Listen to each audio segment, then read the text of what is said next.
자, 오늘 사울왕의 왕정시대 여덟 번째로 이제 사울왕과 다윗왕의 만남이라는 제목으로 말씀 나누겠습니다. 자, 오늘 말씀의 배경을 먼저 살펴보면 오늘 말씀 직전에 어떤 사건이 있었냐? 이젠 자, 사울은 버림당하고 다윗이 기름 부음을 받고 난 이유입니다. 즉 하나님께서 이세 여덟 번째 아들이었던 다윗에게 사무엘을 찾아가게 하셨고 그곳에서 이제 다윗에게 기름을 부었습니다. 그 앞에 세 명의 아들, 그 세 명의 형들이 있었지만 하나님께서 그들은 아니다라고 말씀하셨고 더 있느냐라고 했을 때 말째가 있긴 하지만 그는 양을 치고 있습니다 라고 했을 때 다윗이 오기 전까지 나는 밥을 먹지 않겠다 라고 사무엘이 얘기했고 다윗이 왔을 때 하나님께서 뭐라고 말씀하셨습니까? 이가 그다 라고 말씀하셨죠. 이가 바로 그 사람이다, 내가 찾는 사람이다 라고 말씀하셨고 그에게 기름을 부은 사건이 있었습니다. 자, 그 이후의 이야기가 바로 오늘 말씀입니다. 자, 사울은 버림당하고 다윗이 기름 부음 받고 난 이후 다윗 왕과 이제 왕이 되었죠. 기름 부음을 받았으니까 다윗 왕과 사울 왕이 한 자리에 만나는 그런 사건이 오늘 말씀을 통해서 배웠습니다. 자, 말씀 보겠습니다. 첫 번째, 여호와의 영이 떠난 사울아 이라는 제목으로 보겠습니다.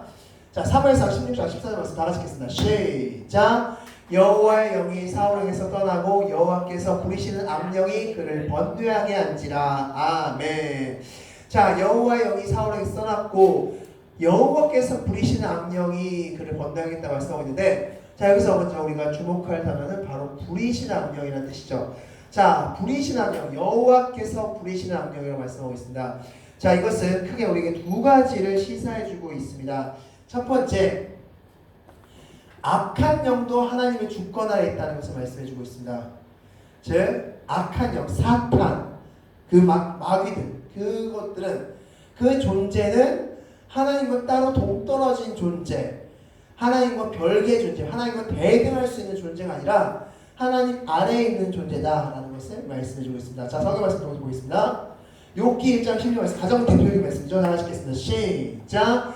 여호와께서 사탄에게 이르시되 내가 그의 소유물을 다 내 손에 맡기노라. 다만 그의 몸에는 내 손을 대지 말지니라. 사탄이 곧 여호와 앞에서 물러가니라. 아멘. 하나님께서 욥에게 고난을 허락하셨을 때, 사탄을 통해서 고난을 허락하셨을 때 한 사탄에게 욥이 당신의 영광 돌리고 당신에게 찬양하는 이유는 당신이 잘해줬기 때문입니다. 그의 고난을 한번 줘보십시오 라고 했을 때 그 제안을 허락하신 분 바로 하나님이십니다. 즉 사탄이 자기 마음대로 누군가에게 고난을 주지 못한다는 겁니다. 다 사탄 아래에, 하나님 아래에 바로 사탄이라는 존재가 있다는 것입니다. 바로 그것이 오늘 이 욥기 말씀을 통해서 보여주고 있습니다. 즉 하나님께서 부리시는 악령이라는 뜻은 하나님 그 악한 영들도 바로 하나님 아래에 있다라는 것을 기억하시기 바라겠습니다.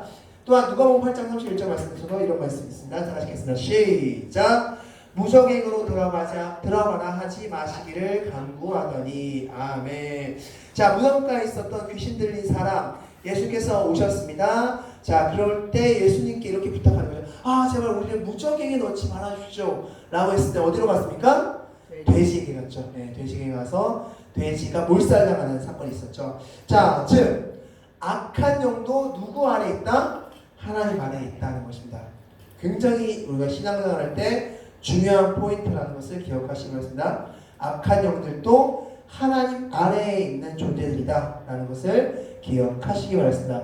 두 번째로 또한 중요한 것은 하나님의 뜻을 이루기 위해서 하나님은 가끔 악을 허용하실 때도 있다라는 것을 우리 성경 말씀에서 말씀해주고 있다는 것을 기억하시기 바랍니다. 즉 하나님께서 우리에게 어떤 뜻을 베푸실 때, 뜻을 이루실 때 혹 악한 일을 허용하시면서 뜻을 이루실 때도 있다라고 말씀해주고 있습니다. 자, 대표적인 말씀이 가장 이 말씀이죠. 창세기 3장 9절 말씀 다 같이 읽겠습니다. 시작. 여자가 그 나무를 본즉 먹음직도 하고 모함직도 하고 지혜롭게 할 만큼 탐스럽기도 한 나무인지라 여자가 그 열매를 따먹고 자기와 함께 있는 남편에게 주춤에 그도 먹은지라 말씀하고 있습니다. 자, 여자가 그 나무를 본즉 먹음직고 모함직도 즉 선악과를 하와가 봤을 때 굉장히 좋아 보였습니다. 그런데 우리는 이런 질문 많이 합니다. 하나님, 이때 하와를 막으셨어야죠. 이때 손을 붙잡으셨어야죠. 하와의 눈을 가리셨어야죠. 하나님께서 왜 그러지 않으셨습니까? 라고 했을 때 하나님은 하나님의 뜻을 이루기 위해서, 즉 모든 사람의 구원을 이루시기 위해서 악을 허용하실 때도 있다라고 말씀해 주고 있습니다. 즉 하나님은 하나님의 뜻을 이루기 위해서 어느 순간은 악을 허용하실 때도 있다. 자, 성경 말씀에 이런 말씀이 또한 있습니다. 자, 출애굽기 9장 16절 말씀 다 같이 읽겠습니다. 시작. 내가 너를 세웠음은 나의 능력을 내게 보이고 내 이름을 온 천하에 전파되게 하려 하였습니다. 아멘. 자, 바로가 이스라엘 백성들을 노예로 삼고 있을 때 하나님께서 10가지 재앙을 내셨습니다. 우리 이렇게 생각할 수 있습니다. 아니면 그냥 하나님 단번에 끝내버리시죠. 단번에 그냥 바로 딱 죽여버리시죠. 그냥 완전히 다 끝내버리시죠. 한 번에 몰살시켜버리시죠. 그러면 쉽게 그들은 출애굽했을 거 아닙니까? 왜 굳이 10번째까지 끌고 가십니까? 라고 말할 수 있습니다. 그런데 그 이유가 무엇이었습니까? 그렇게 하나님께서는 바로의 악함을 허용하신 이유가 무엇이었습니까? 그 모습을 통해 하나님께 영광을 누리는 하나님의 영광을 나타내기 위해서였습니다. 즉 하나님께서 그렇게 하나하나 우상을 타파하시고 하나님 믿지 않는 것을 타파하시고 하나님께서 그렇게 악한 자들이 몰락하는 모습을 통해서 하나님께서 영광 받으시기 위해서 그 영광 받으시기 통해서 하나님의 이름을 온 세상에 전파하시기 위해서 하나님은 바로의 악을 허용하셨다라고 말씀할 수 있습니다. 즉 하나님은 간혹 악을 허용하시면서까지 자신의 뜻을 이루실 때도 있다라는 것입니다. 오늘 사실 본문도 그런 의미가 좀 있습니다. 자, 잠시 후에 말씀드리겠습니다. 첫 번째가 그래서 하나님이 부리시는 악령이 있다라는 의미는 하나님의 영이 떠났기에 사울에게 하나님이 부리시는 악령이 찾아왔지만 이것은 하나님이 전적으로 사울을 버리신 증거가 아니라는 사실입니다. 우리가 이 말씀에서 기억해야 될 것은 사울이 하나님에게 떠났고 부리신 악령이 들어왔으니까 하나님이 사울을 완전히 버렸구나 라고 오해할 수 있습니다. 그러나 하나님은 그 누구도 아무리 악한 자라도 하나님은 그를 쉽게 버리지 않는다는 사실입니다. 그 악한 자라도 아무리 악한 자라도 그가 망하는 걸 즐겨하시는 분은 하나님이 아니시다는 겁니다. 자, 그렇게 말할 수 있는 이유가 이제부터 나옵니다. 이제 가장 중요한 부분을 이제부터 나가겠습니다. 자, 기회를 얻은 사울왕이라고 했습니다. 우리 제목이. 자, 사울왕이 정말 최고의 기회, 아니면 혹은 최고의 기회를 지금 사울왕에게 하나님은 내리셨습니다. 자, 무슨 말씀인지 보겠습니다. 자, 다시 14절 말씀 다 같이 읽겠습니다. 시작. 여호와의 영이 사울에게서 떠나고 여호와께서 부리시는 악령이 그를 번뇌하게 한지라 라고 말씀했습니다. 번뇌하겠다라고 말씀하셨습니다. 번뇌하겠다. 번뇌가 뭘까요? 자, 우리 이 말씀 참 많이 봤는데 번뇌라는 말씀의 뜻이 뭐 단어가 뜻이 뭘까요? 번뇌. 번뇌했다. 자, 사실 이 말씀, 이 단어를 알면 우리는 이 말씀을 다시 보게 될 겁니다. 자, 번뇌가 무슨 뜻이 지금 보겠습니다. 자, 번뇌는 원어로 마트입니다. 마트인데 번뇌가 뭐라고 써 있습니까? 하나님을 두려워하다. 이게 바로 번뇌입니다. 번뇌라고 번역된 이 마트는 하나님을 두려워하는 마음을 갖다 합니다. 자, 그렇다면 지금 사울에게 하나님의 영이 떠났고 부리시는 악령이 와서 번뇌하게 되었다고 말씀하고 있습니다. 그렇다면 악한 영인 그 악한 영을 사울에게 오게 하신 하나님의 큰 뜻은 무엇일까요? 그렇죠. 자, 지금 사울이 해야 되는 것은 그렇기 때문에 회개하는 겁니다. 즉 사울은 하나님을 두려워하는 마음이 생겼습니다. 즉 그동안 자신이 했던 일들, 하나님께서 이렇게 하라고 했을 때 저렇게 했고, 이렇게 하라고 했을 때 저렇게 했고, 이렇게 막 자신을 높이려고 막 했었던 그 갈멜산의 막 높은 데서 자신을 막 높이는 그 탑을 큰 돌을 쌓고 막 이런 일들을 막 자행했던 사울, 그렇게 막 했던 그 사울이 이제 마음 가운데 무슨 마음이 생겨납니까? 하나님이 두려운 마음이 생겨납니다. 하나님의 심판이 두려워지기 시작했고, 하나님의 말씀이 두려워지기 시작했고, 그런 두려워지는 마음이 시작했던 겁니다. 그러면 하나님을 두려워하는 마음이 생겼으면 그 다음에 어디로 나가자는 겁니까? 지금 회개로 나가야 됩니다. 하나님, 제가 그동안 하나님을 잘 몰랐습니다. 용서해 주세요. 라면서 회개의 마음으로 갔어야 됩니다. 그런데 사울 말씀 그 어디에서도, 사울이 기록되어 있는 그 어디에서도 하나님께 회개했습니다 라는 말씀이 적혀 있습니까? 안 적혀 있습니까? 안 적혀 있습니다. 사울은 단 한 번도 회개하지 않았습니다. 어찌 보면 하나님께서 주신 최고의 기회이자 최후의 기회였습니다. 하나님께서 악한 영을 들어 쓰시면서까지, 악령을 들어 쓰시면서까지 사울에게 기회를 주시는 겁니다. 그런데 사울은 그 기회를 날려버리는 장면이 이제부터 나옵니다. 자, 16장 16절 말씀 나가시겠습니다. 시작. 원하건대 우리 주께서는 당신 앞에서 모시는 신하들에게 명령하여 수금을 잘 타는 사람을 구하게 하셔서 그가 손으로 타면 왕이 나으시리다. 아멘. 지금 사울왕이 해야 될 게 무엇인데? 회개인데, 사울왕이 지금 엎드려서 기도하고, 야 얘들아 잠깐 나 혼자 있을게 하면서 다 물러가게 한 다음에 엎드려서 기도해, 눈물바다를 흘리면서 막 기도해야 되는데, 근데 지금 사울왕의 그 측근들이 사울왕에게 제안한 것은 무엇이고 허락한 것은 무엇입니까?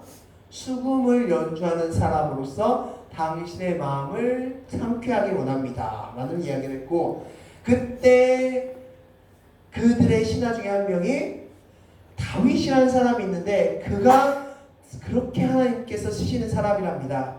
하나님께서 그를 택하신 사람이랍니다. 하나님께서 그를 사용하신답니다. 그가 연주하면 좋을 것 같습니다 라고 제안을 하게 됩니다.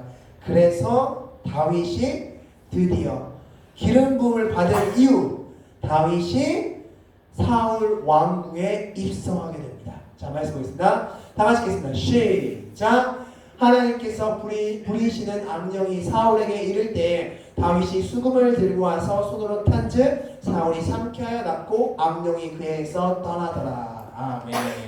자, 드디어 이제 사울 왕과 다윗 왕의 첫 만남의 장면이 나옵니다. 즉 다윗이 수금으로 연주했고, 그리고 그 소리를 듣고 사울 왕이 상쾌하여 나아졌다라고 말씀해주고 있습니다. 그런데 여기서 중요한 포인트가 다윗이 수금을 들고 와서 손으로 탔다라고 했습니다. 수금을 손으로 탔다는 게 어떤 뜻일까요? 손으로 수금을 탔다. 그냥 연주했다. 그래서 이 말씀을 어떻게 해석합니까? 음악 치료.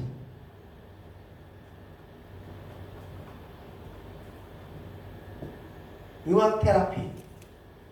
이렇게 해석합니다. 아, 이건 지금 음악 치료한 것이다, 사울에게. 그 말씀입니까? 다윗이 지금 음악 치료하고 있는 건가요? 자, 말씀 통해서 보겠습니다. 90편, 98편 5절 말씀 나가시겠습니다. 시작. 수금으로 여호와를 노래하라. 수금과 음성으로 노래할지어다. 아멘. 바로 다윗의 찬양을 고백한 시편 98편입니다. 다윗이 찬양했을 때 수금으로 연주했는데, 그때 수금으로 연주할 때 무엇과 같이 했습니까? 하나님을 찬양하는 것과 같이 했습니다. 즉 우리는 이렇게 상상해 볼 수 있을 것 같습니다. 사울왕이 앉아있고 다윗이 그 앞에서 연주합니다. 그때 다윗이 이렇게 수금, 하프를 연주하면서 이렇게 연주하는 것이죠. 여호와는 나의 목자시니 내가 부족함이 없으리로다. 이런 식으로. 즉 다윗의 그 수금 소리를 듣고 사울이 나았던 이유는 다윗이 음악 치료를 하고 있기 때문이 아니라 무엇을 하고 있었기 때문에? 찬양을 하고 있기 때문에 나오는 것입니다. 자, 그래서 이렇게 정리할 수 있습니다. 수금 자체의 능력이라기보단 수금을 연주하면서 부르는 다윗의 찬양이 사울을 낫게 한 것이다 라고 할 수 있습니다. 그러므로 여기서 우리가 한 가지 좀 기억해야 될 사실은, 우리가 찬양을 부를 때 가장 중요한 부분은 어디다? 그렇기 때문에 가사다라는 것입니다. 가사다. 다윗의 수금 실력이 사울을 낫게 한 것이 아니라 수금을 연주하면서 비파를 연주하면서 부르는 그 찬양 가사가 악한 영을 깨워서 낫게 한 것이다 라고 말씀할 수 있습니다. 찬양의 힘, 더 정확히는 찬양 가사의 힘입니다. 그렇기 때문에 우리가 부르는 찬양에서 가장 집중하면서 불러야 될 곳은 찬양 가사입니다. 이 가사가 도대체 무슨 가사인가? 이 가사가 지금 무슨 내용을 이야기하고 있고 이 가사대로 나는 신앙생활을 하고 있는가를 묵상하면서 찬양하는 것. 찬양의 가장 핵심 포인트는 가사이다. 다윗은 바로 이렇게 수금으로서 매일마다 찬양했습니다. 여호와는 나의 목자시. 그리고 사울 앞에서도 동일하게 했고 그 찬양 가사가 사울을 낫게 했다 라고 할 수 있습니다. 자, 그래서 사울이 그렇게 하는 다윗에게 이런 제안을 하죠. 21절 말씀 다 같이 읽겠습니다. 시작. 다윗이 사울에게 이르러 그 앞에 모셔 서매 사울이 그를 크게 사랑하여 자기의 무기를 드는 자로 삼고. 아멘. 자, 그 당시에 무기를 드는 자는 최측근입니다. 최측근. 바로 옆에서 있으면서 그 무기를 들면서 같이 동행하는 사람이 바로 무기를 드는 자였습니다. 즉 다윗을 지금 사울 왕이, 한 나라의 왕이 다윗을 자신의 바로 옆에 두는 그런 위치로 세운 것입니다. 자신의 다윗이 찬양을 부르면서 자신을 치유해주자 그것이 너무나 좋아서 너무나 감동되어서 다윗을 무기로 드는 자로 세웠습니다. 물론 정확한 이유는 있습니다. 그것은 나중에 다윗 편을 할 때 더 자세히 말씀드리도록 하겠습니다. 자, 지금 이렇게 정리할 수 있습니다. 그래서 그래서 다윗이 드디어 사울의 신임을 얻게 됐는데, 자, 사울 왕에게 신임을 얻은 다윗, 이제 세 번째 파트 넘어가는 거였습니다. 자, 그 이후 다윗은 골리앗 사건이 일어납니다. 골리앗을 만나게 됐고 그를 물맷돌로 이기게 됩니다. 골리앗의 머리를 베고 다윗은 사울 앞으로 가게 됩니다. 자, 그때 이제 사울 왕의 한 가지 질문이 등장합니다. 자, 지금부터 그 말씀 보겠습니다. 17장 58절 말씀 다 같이 읽겠습니다. 시작. 사울이 그에게 묻되 소년이여 누구의 아들이냐 하니 다윗이 대답하되 나는 주의 종 베들레헴 사람 이새의 아들이니이다 하니라. 아멘. 지금 다윗에게 이런 질문을 하고 있습니다. 너는 누구의 아들이냐? 자, 이 질문이 좀 이상하지 않습니까? 왜냐하면 지금 다윗을 무기 드는 자로 삼았습니다. 최측근으로 삼았습니다. 그런데 골리앗 사건 이후에 마치 처음 본 사람인 것처럼 너는 누구의 아들이냐? 라고 묻는 겁니다. 마치 처음 본 사람처럼. 자, 그렇다면 사울 왕은 다윗을 몰라봤을까요? 몰라봐서 너 누구의 아들이니? 누구지? 이렇게 질문한 것일까요? 이 질문의 의도는 과연 무엇이었을까? 이 질문의 핵심 포인트는 바로 누구의 아들이냐입니다. 누구의 아들이냐? 자, 왜 이 질문인지 말씀드리겠습니다. 17장 25절 말씀 다 같이 읽겠습니다. 시작. 그를 죽이는 사람은 왕이 많은 재물로 부하게 하고 그의 딸을 그에게 주고 그 아버지의 집을 이스라엘 중에서 세금을 면하게 하시리라. 아멘. 자, 이것은 바로 골리앗을 죽이는 사람에게 주겠다고 사울이 선포한 내용입니다. 골리앗이라는 장수가 있는데 그 장수를 해치는 사람에게 내 딸 결혼식 사위로 삼아줄게. 내 사위로 삼을게. 그리고 그 집 세금 면해줄게 라고 약속을 했습니다. 그러므로 다윗에게 너는 누구의 아들이냐? 라는 질문을 한 의도는 무엇일까요? 첫 번째는 너의 집안을 우리 집 사위로 삼겠다. 너를 내 사위로 삼아서 우리 집안의 사람으로 삼겠다. 두 번째, 너희 집안의 세금을 면해주겠다. 이제 골리앗을 무찔렀으니까 내가 약속한 거 지킬게 라는 것입니다. 그래서 다윗은 첫 번째는 수금을 타는 자로서 사울을 처음 만났고, 두 번째는 무기 드는 자로서 사울을 만났고, 이번에는 어디까지 발전한 겁니까?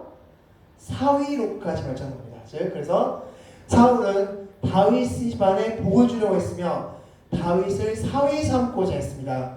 그래서 어느 집안 사람인지 물었던 것입니다. 그래서 지금 사울은 다윗이 너무나 마음에 들었던 겁니다. 이제 사위 삼아야겠다.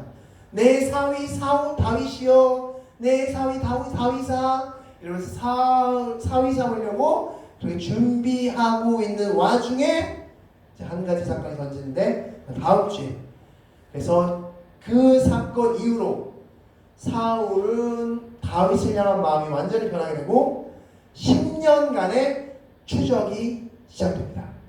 자, 그걸 다음 주에 말씀 나누겠습니다. 자, 그래서 정리하면 이렇습니다. 자, 하나님께서 다 같이 한번 읽겠습니다. 시작. 하나님께서는 사울에게 하나님을 두려워하는 마음을 주셨고 그로 인해 다윗이 왕궁에서 사울과 만나게 되었다. 그는 사울 왕의 신임을 얻었다. 아멘. 그래서 사울 왕과 다윗 왕이 드디어 첫 대면을 하는 장면이 오늘 본문 말씀이었습니다. 자, 그럼 이제 지금부터 주부와 화면을 통해서 같이 문제 나누도록 하겠습니다. 자, 악령도 하나님이 부리십니까? 네. 부리시는 악령이라고 말씀드렸죠. 악령도 하나님께서 부리시고 악령은 바로 하나님 밑에 있는 존재다라는 것을 기억하시기 바라겠습니다. 자, 번뇌한다는 것은 어떤 상태였습니까? 하나님을 두려워하는 상태라는 것입니다. 즉, 사울이 번뇌했다라고 했을 때 그것은 하나님을 두려워하는 상태가 되었다라는 것입니다. 즉, 하나님은 사울에게 지금 회개를 명하신다라는 것을 기억하시기 바랍니다. 자, 사울은 하나님께 무엇을 했어야 됩니까?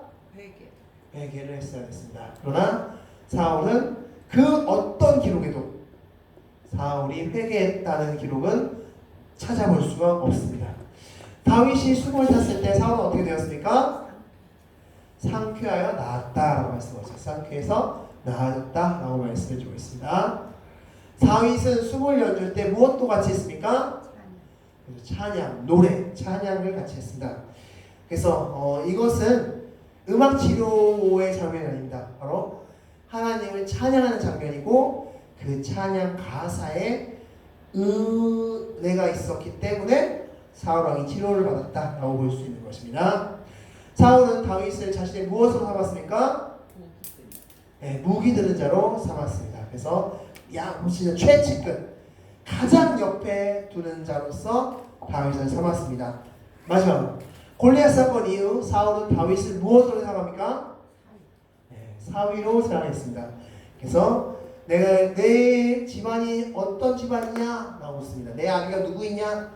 그것은 이제 내가 골리앗을 물리치르는 사람한테 주겠다고 했던 그 특혜, 그 혜택을 너희 집안에게 주겠다라는 것입니다. 그러면서 다윗을 사위 삼고 싶어 했습니다.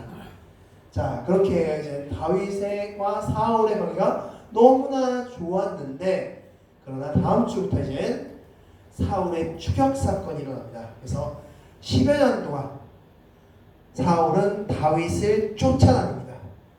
그리고 말년에 처참한 최후를 맞이하게 되는 게 바로 사울 스토리였습니다. 다음 주와 그 다음 두 주에 걸쳐서 사울의 추격 사건을 같이 말씀 통해서 보겠습니다. 자, 말씀을 정리하고 마치겠습니다. 우리 다 같이 읽겠습니다. 시작. 하나님은 사울에게 악령을 통해 자신을 두려워하게끔 하셨고 그로 인해 회개하게끔 하셨지만 하지 않았다. 회개는 하나님이 주신 기회이다. 아멘.